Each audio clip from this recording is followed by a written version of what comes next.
네, 실적 발표가 활발하게 진행되고 있는 가운데 실적 발표한 기업들 잠깐 좀 살펴보도록 하겠습니다. SK자회사, SK텔레콤이 실적을 발표했는데요. 1조 800억 원에 8천억 원의 연결 영업이익을 발표했습니다. 전년 대비 4% 증가한 수준이네요. 자, 그럼 본론으로 들어가 보도록 하겠습니다. 오늘장의 중심이 될 중요한 이슈앤 전략을 통해 정리해 보겠습니다. 야천투자연구소 남인호 소장, 위즈웨이브 이권희 대표, 유진투자증권 김영재 이사, IM증권 이화진 과장과 함께합니다. 네, 분 어서 오세요. 첫 번째 소식부터 짚어보시죠. 도널드 트럼프 미국 대통령이 철강에 이어 자동차와 반도체에도 관세 부과를 검토 중이라고 밝혔습니다. 우리나라 수출의 두 축에 해당하는 만큼 국내 산업계에 타격이 불가피할 것으로 보이는데요. 자, 그리고 또 지난 일기 때와는 달리 친구도 예외는 없다 이렇게 강조했습니다. 물론 호주와는 또 협상을 진행 중인 것으로 알려지긴 했는데 혼란스러운 상황입니다. 투자자분들은 어떻게 대응해야 될까요? 남인호 소장님. 네, 한다면 하는 사나이, 세계에서 가장 힘이 강력한 스트롱맨이죠. 도널드 트럼프 대통령이 정말 대통령 취임하자마자 정신없게 만듭니다. 철강, 알루미늄을 이어서 이제는 결국 우리 대한민국의 가장 중요한 업종이죠. 자동차와 반도체에 대해서 관세를 3월 12일, 오늘부터 올린다는 거 아닙니다. 3월 12일자 들어오는 물량부터 올리겠다. 그렇게 말은 했습니다. 그게 실천되는 거 아니에요. 아직 한 달 남았습니다. 자, 이렇게 되면 어떻게 될까요? 그동안에는 남의 정말 옆집 불난 거 보듯이 했지만 이제 우리 대한민국이 정말 가장 경제의 두 축이라고 할 수 있는 자동차와 반도체 관세가 올라간다면 그만큼 수출이 위협을 받겠고 그만큼 줄어들겠죠. 한국 경제 굉장히 위험이 올다고 봅니다. 자, 이제 본격적으로 투자 전략 한번 들어가 볼게요. 여러분, 트럼프 대통령의 관세 정책 이거 어떻게 보십니까? 제가 최근에 나름대로 분석을 해봤는데요. 일단 관세가 올라가죠. 예컨대 25% 올렸다고 치죠. A라는 품목에 대해서. 그러면 10,000원짜리 그 품목이 얼마로 간다는 얘기입니까? 12,500원이 된다는 거 아닙니까? 아무리 할인해도 미국 소비자들이 10,000원에 구입했던 걸 12,500원에 산다는 뜻이잖아요. 그러면 결국 수입 물가가 올라가고 미국에 뭘 건드리죠? 미국의 소비자 물가를 건드리게 되겠죠. 흔히 아시겠습니다만 FRB라든가 이런 쪽에서 가장 비중을 크게 두는 게 뭡니까? CPI 아닙니까? 소비자 물가지수. 그 소비자 물가지수가 수입부터 진짜 물가지수가 올라가는데 2달에서 3달 정도 걸리거든요. 그럼 결국 이번 오는 5월이나 6월달 FOMC에서 소비자 물가지수가 올랐는데 금리 인하 가능할까요? 불가능합니다. 오늘 아침에 제롬 파월 의장도 그랬죠. 금리 인하 서두르지 않겠다. 가장 중요한 건 인플레이션 억제다. 그리고 우리 미국의 고용지표 좋다. 이렇게 말했습니다.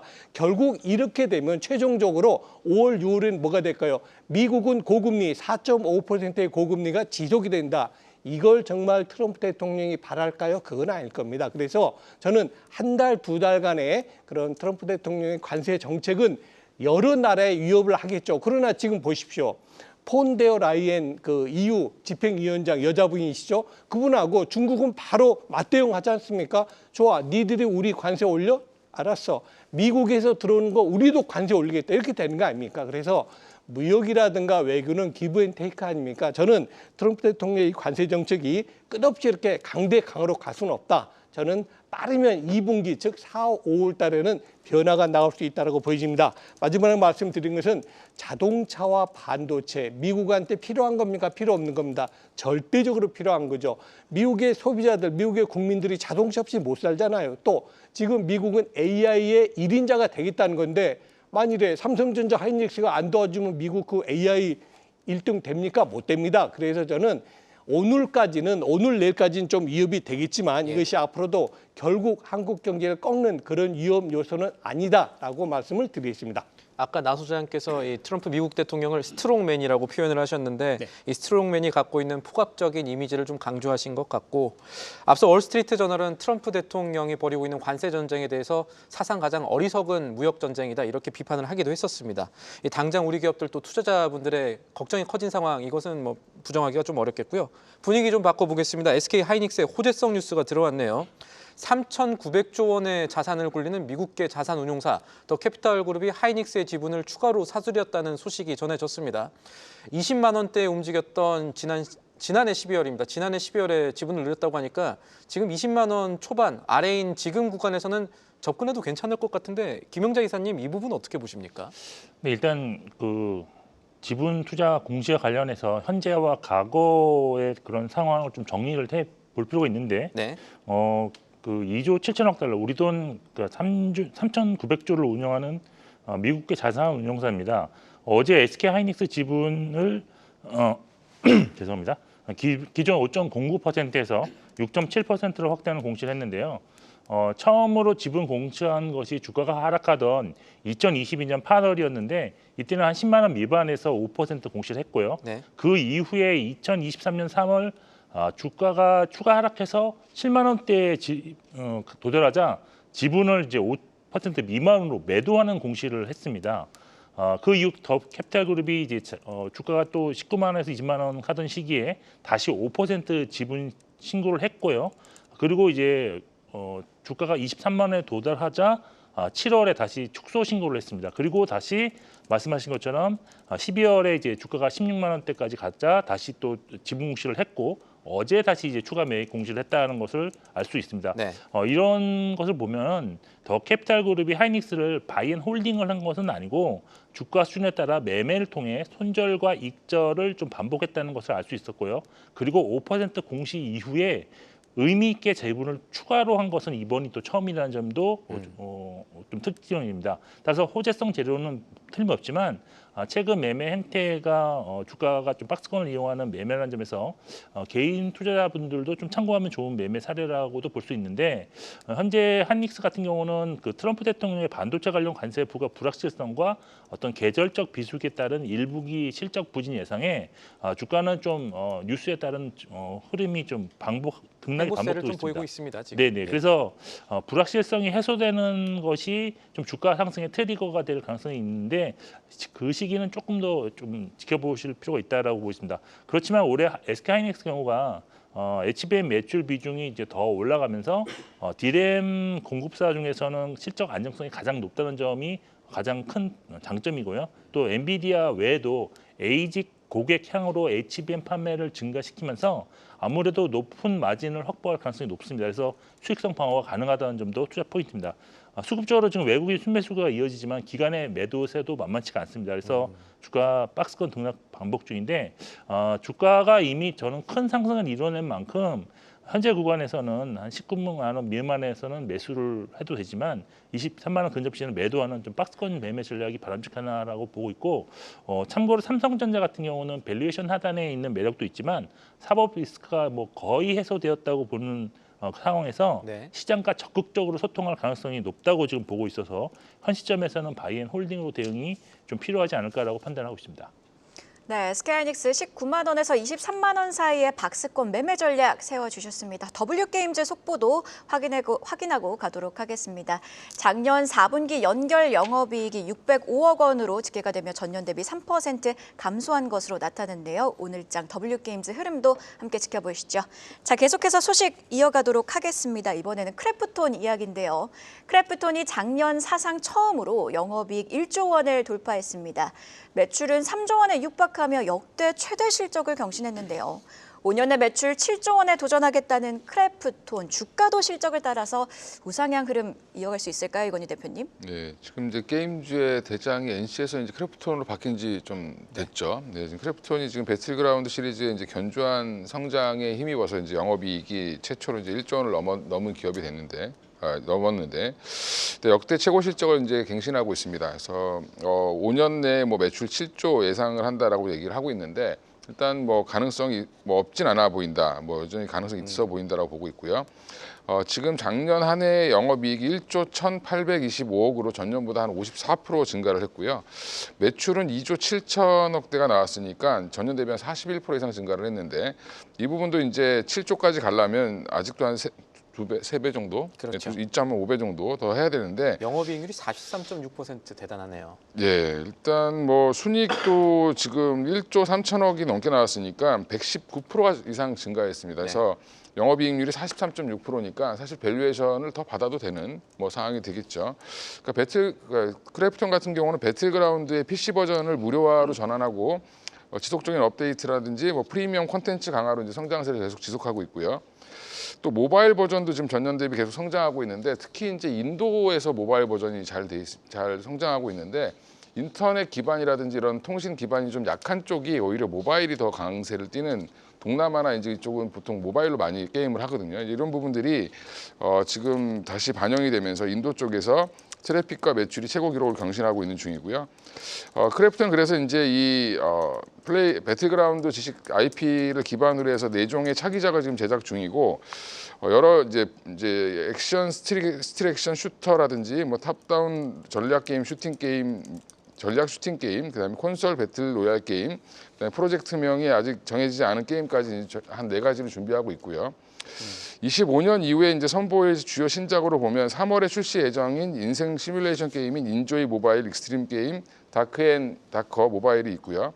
해외 자회사 언노운 월즈가가 개발한 해양 생존 어드벤처 게임 서브 노티카 2가 있습니다. 그리고 또 국내 스튜디오 5 미니랩에서 제작 중인 생활 시뮬레이션 게임 딩컴 투게더 등이 있는데 지금 이제 이런 뭐 신작 이슈도 있고 그다음에 배틀그라운드가 잘 되는 것도 있지만 사실 시장에 더 주목하고 있는 거는 샘 올트만을 만난 거죠. 예, 그래서 지금 크래프톤 대표이사가 얘기하는 걸 들어보면 우리가 적용할 기술이 뭐가 있는지 확인해서 오픈 AI와 협업을 하겠다라고 지금 얘기를 하고 있기 때문에 대표적인 게 CPC라고 해서 NPC가 예, 직접 맞습니다. 이제 AI처럼 얘기를 해주는 거. 예, 그래서 지금 이런 부분들을 지금 하고 있는 AI 서비스가 있는데 이 부분을 좀 더 어떻게 강화할지 이런 것들을 좀 고민하겠다라고 좀 얘기하고 있어서 이 부분이 아마 시장에서 조금 더 핫한 트리거가 될 가능성이 높다라고 보고 있습니다. 그래서 돈도 잘 벌고 신규 이제 AI 기업과의 협업을 통해서 시너지 효과까지 기대한다라고 보면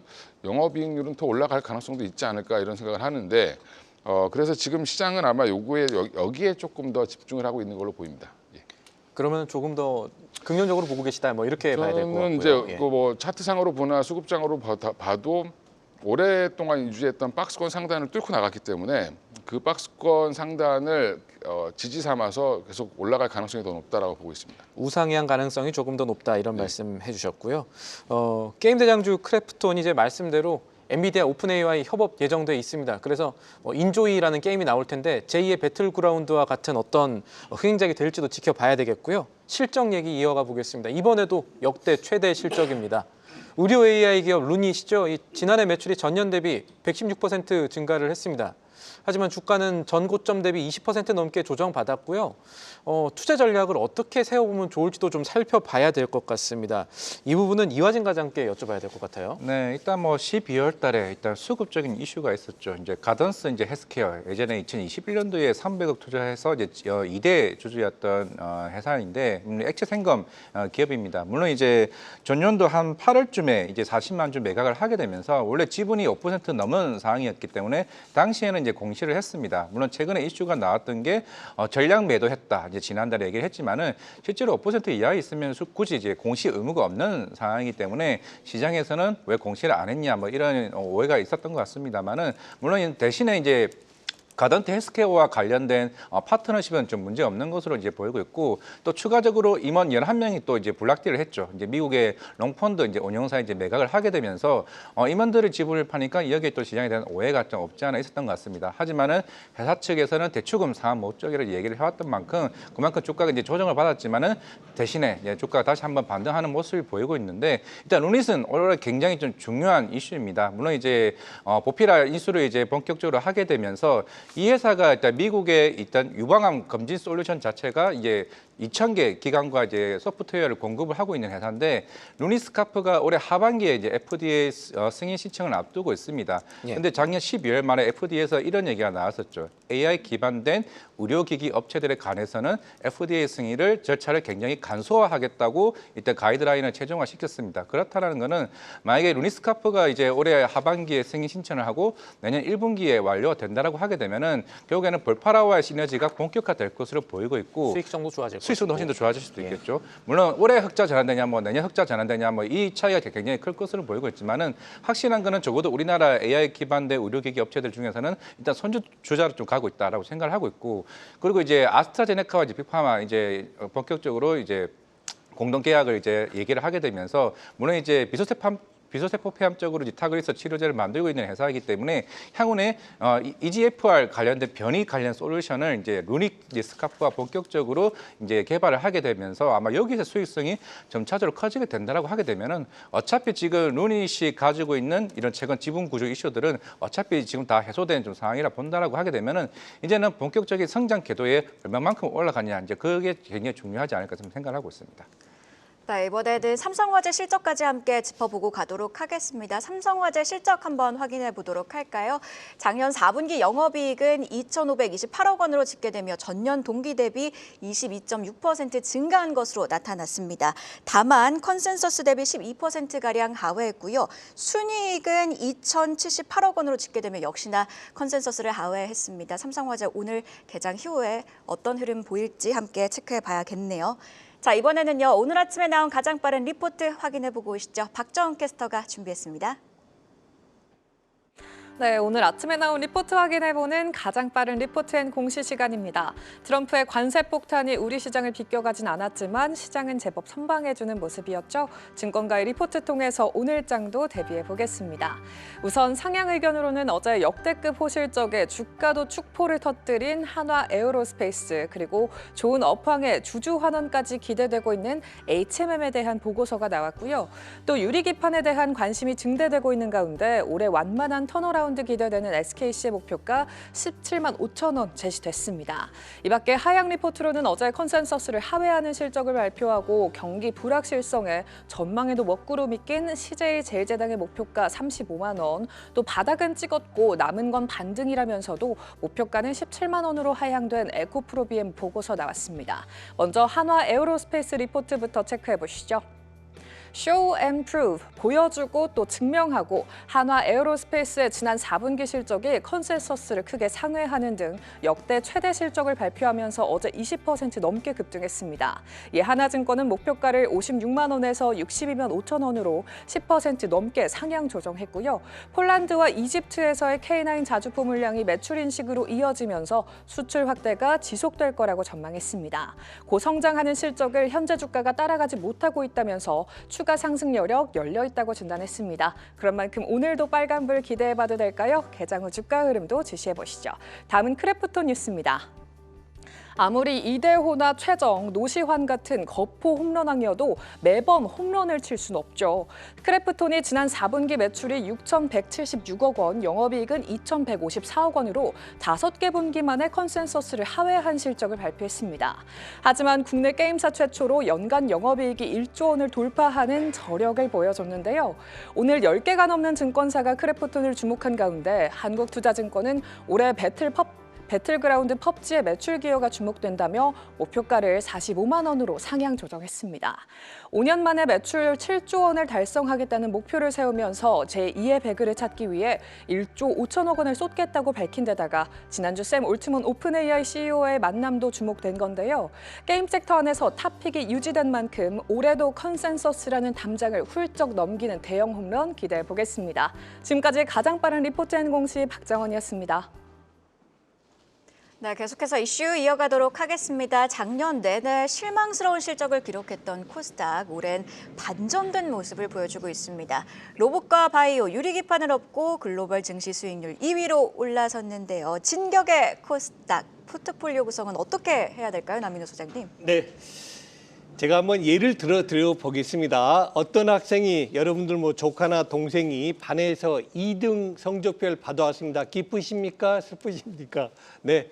그런데 이 조카가 앞전에 1등이었거든요. 1등에서 2등 되는 거하고 반이 30명 있는데 30등 하다가 2등 되는 거 그 차이입니다. 저는 코스닥이 우리 작년에 어떻습니까? 920포인트 있던 코스닥 시장 저점이 620이면 자그마치 30% 하락했습니다. 미국 등 모든 국가가 올라갈 때 우리 한국의 코스닥만 떨어졌죠. 네. 코스피도 마찬가지고. 그런데 반대로 그런 베이스 이펙트, 즉 기초 지수, 기본 지수에 대해서 주가 상승이 컸다는 것이 1등이고요. 지금 코스닥 시장이 올라간 게 금년에 들어서 10.5%가 올라갔거든요. 1등이 어디냐면 이제 폴란드입니다. 폴란드가 14%의 상승으로 제일 크고 그다음에 코스닥 3등이 헝가리, 4등이 독일, 5등이 러시아입니다. 딱 공통적으로 보니까 작년에 주가 상승률 부진했던 국가들이 대부분 올라가고 있습니다. 자, 이제 좀 깊이 있게 들어가 볼까요? 왜 그럼 이렇게 그럼 무조건 작년에 꼴등이 있다고 2등 된 거냐? 그건 아닙니다. 왜냐하면 금년 들어서 시장의 분위기가 좀 바뀌고 있습니다. 여러분 아시죠? 금년 초부터 뭐가 시장을 움직였죠? 로봇이라든가 바이오라든가 AI 이런 관련 아닙니까? 있고요. 유리기판도 그렇고요. 바로 이런 것, 즉 우리 코스닥 시장에서 강한 기업들이 그런 강한 소부장 기업들 많은데 그쪽으로 물길이 들어왔다 이렇게 보시면 되겠습니다. 자, 이제 투자 전략 들어가 보겠습니다.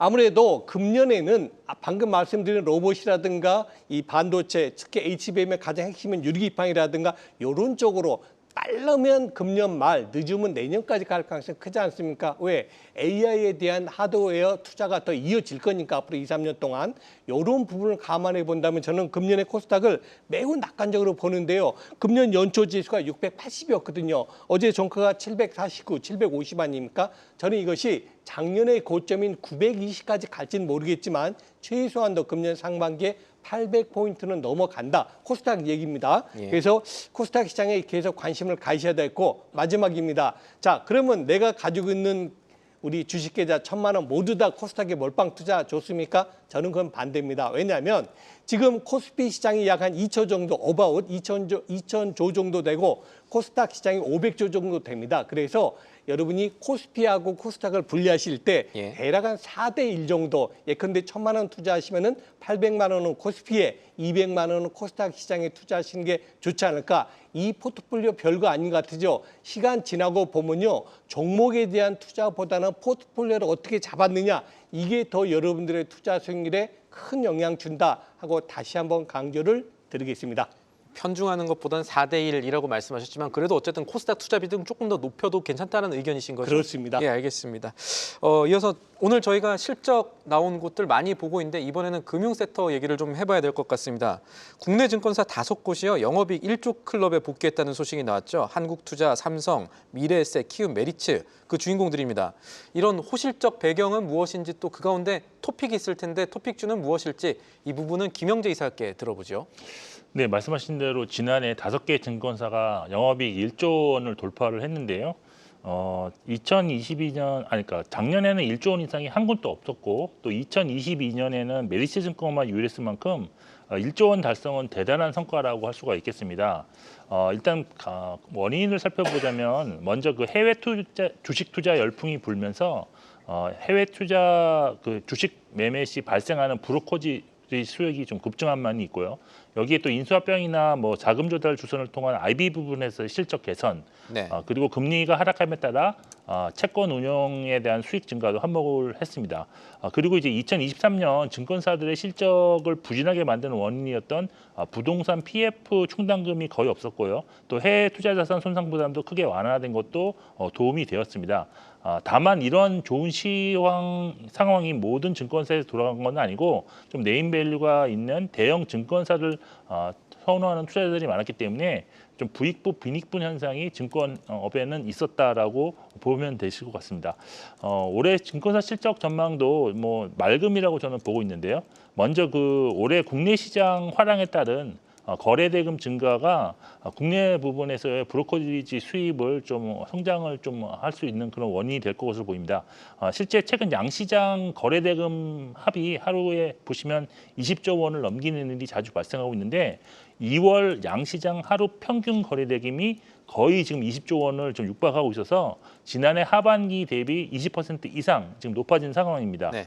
그리고 현재 기술적 분석상으로 보더라도 코스닥은 이제 중기 추세가 일단 상승으로 전환이 지난주에 좀 확인되었고요. 또 코스피는 상승 전환이 임박한 상황이기 때문에 만일 보통 이제 중기 추세가 한번 전환하면 그 방향성을 유지하는 그런 속성을 갖고 있어서 꽤 오래 간다는 네, 말씀입니다. 지수 상승과 연계된 추가적인 거래대금 증가 가능성도 좀 있다고 보고 있습니다.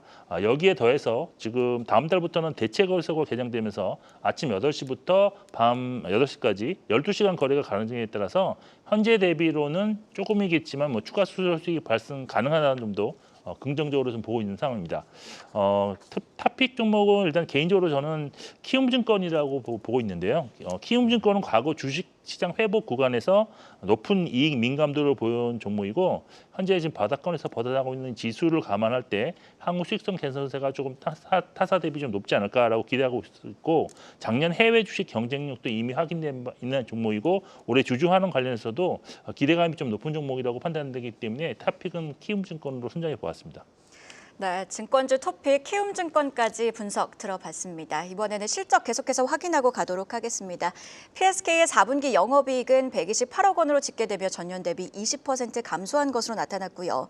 이외에도 SK텔레콤의 4분기 영업이익은 2,541억 원으로 집계되며 역시나 전년 대비 14% 감소했고요.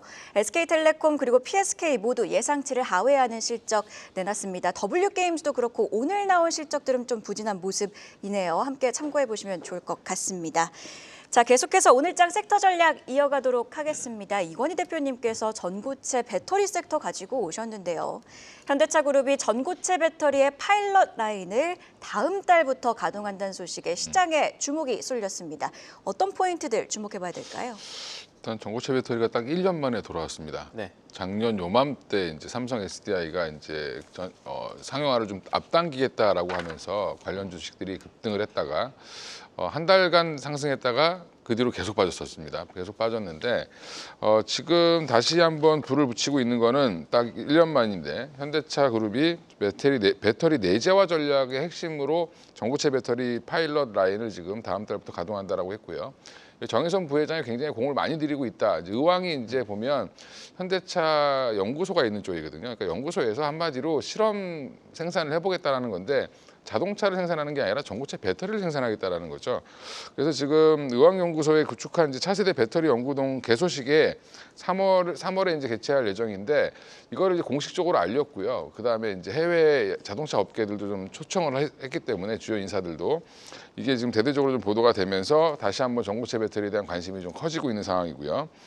지금 파일럿 라인에서 의미 있는 성과가 나오면 당연히 본격적으로 양산을 할 거라는 기대가 시장에 붙었는데 현대차가 원래 좀 IR을 보수적으로 하기로 되게 유명한 그룹이죠. 근데 생산은 2030년 이렇게 얘기하고 있습니다. 그러니까 수적으로 잡았을 때 2030년이다. 예, 30년 전후 이렇게 얘기했으니까 빨라야 29년 뭐 이렇게 얘기를 하는 거죠. 그래서 전고체 배터리 양산을 목표로 지금 하고 있다라고 하고 있는데 이 말은 사실은 삼성 SDI랑 삼성 LG 에너지솔루션 입장에서는 사실 조금 악재로 작용할 수 있는 거죠. 내재화를 하겠다고 하는 거니까.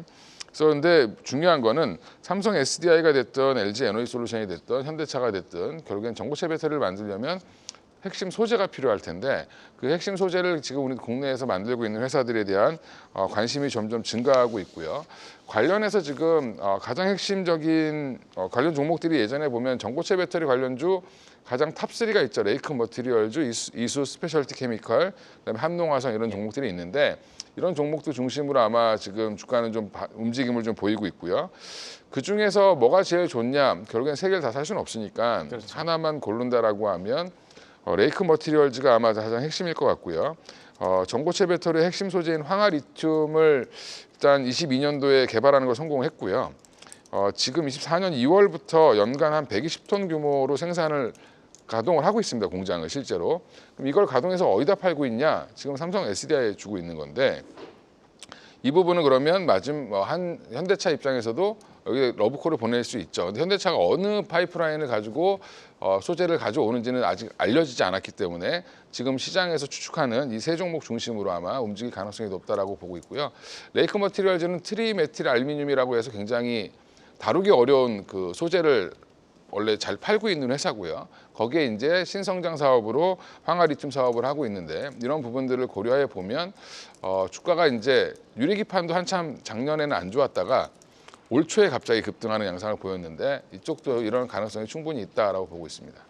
질문 하나만 간단하게 더 드릴게요. 이게 예. 사실 이 전고체 배터리 같은 경우는 현대차 때문에 좀 올랐고 이게 시총이 좀 적지만 위레노텍트가 관련해서 2연속 상한가 어제까지 기록하고 좀 많이 올랐는데 이런 급등주보다 중기적으로 말씀하신 레이크 머티리얼스가 더 괜찮다 이렇게 보시는 걸까요? 일단 그 급등주들은 이제 제가 볼 때는 이슈에 너무 예민하게 움직이고 시가총액이 좀 적은 종목들인데 맞습니다. 일단 레이크 머티리얼즈나 이제 이수 스페셜티 케미컬 같은 경우는 이제 기본적으로 본업이 좀 있고 네. 거기에서 기술력을 충분히 인증받은 회사고요. 현재 또 거래 이력이 있기 때문에 오히려 조금은 좀 수익을 편하게 매매하실 거면 레이크 머티리얼즈가 조금 더 낫지 않을까. 그렇다고 해서 변동성이 적진 않으니까 이쪽을 좀 한번 단기 모멘텀을 한번 보셔도 괜찮을 것 같습니다. 네, 마지막으로 이화진 과장과 함께 오늘 개장 전 체크해야 될 포인트까지 정리를 해보겠습니다. 네, 일단 오늘 밤 10시 반에 이제 미국 소비자 물가 지수가 발표됩니다. 시장의 예측치는 이제 지난달과 똑같은 헤드라인 2.9, 이제 코어 CPI가 대략 한 3.2 정도 예상을 하고 있고, 물론 이제 지난달 같은 경우는 이제 코어 CPI 쪽에 특히 주거부 쪽이 이제 물가가 좀 잡힌 모습을 보여왔습니다. 그게 오늘 주요 핵심 포인트를 좀 생각을 하고 있고, 일단 MSCI 이제 지수 편출 11개 종목이 좀 무더기로 좀 나왔습니다. 그런 측면에서는 오늘 시장에서 좀 반영할 수가 있을 것 같은데, 대신에 스몰캡 이제 지수 편입 3개가 나왔습니다. 산일전기와 SK 바이오사이언스 그리고 시프트업이 스몰캡 쪽에 지수 편입됐다는 점 참고하시면 될 것 같고, 그리고 반도체 장비 부품 회사인 IST가 이제 오늘 코스닥 이제 신규 상장을 좀 앞두고 있습니다. 물론 오늘 우리나라 실적 발표 중에서는 개인적으로 수비 좀 관심을 가질 것으로 보이는데, 최근에 이제 분식회 관련 이슈 관련해서는 물론 이제 인터넷 관련된 애널들 같은 경우는 이제 이쪽 업황에 대해서는 이런 분식회에 관련된 이슈가 있는 만큼 오늘 대표에서 이제 아예 컨퍼런스에서 이와 관련된 오해된 여지가 풀 수 있을지 좀 관심거리가 되지 않을까 생각하고 있습니다. 네, 이슈 전략 네 분의 전문가와 함께 개장 전 꼭 확인해야 할 뉴스들 체크하고 전략까지 세워봤습니다. 고맙습니다.